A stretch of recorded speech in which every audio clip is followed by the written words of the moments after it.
Hi. Okay. So, kind of an open ended discussion prompt this week with what we've learned about ourselves. Um, First thing, I learned what my worldview was. I didn't know if it was going to be different than, I didn't know if it was different than ideology or beliefs or values or morals. And I had to first understand that your worldview is different than those. It's our lens with how we interact with the world. And part one was understanding what mine were.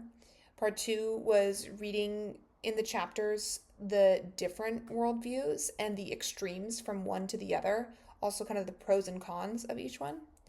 And then approaching the thought of if I had someone in a clinical setting who had a completely different worldview than me, professionally, ethically, responsibly, how can I interact with that human and make sure that I'm, you know, approaching it the right way for my own self and for the person who's in a clinical setting with me.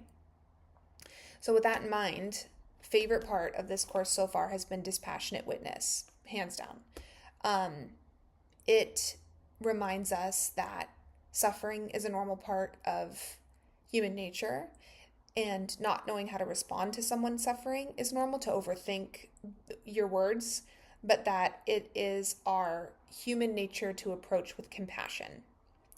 And that's the number one thing.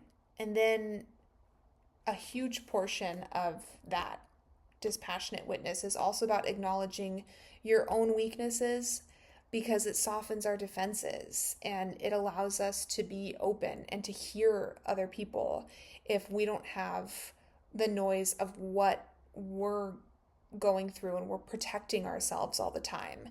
Um, we're much more likely to be able to be there for people.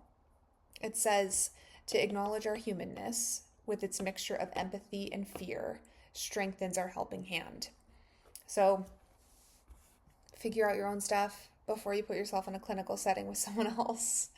And then it's been such a big eye opener for just remembering that we all come from so many different backgrounds, cultures, different traumas, and different beliefs. So um, it's my job to take everything that we've learned and everything that we will continue to learn, all those evidence based trainings, evidence based approaches, and therapeutic um, approaches, and just be able to be there for someone to help them through their journey. I think that was it.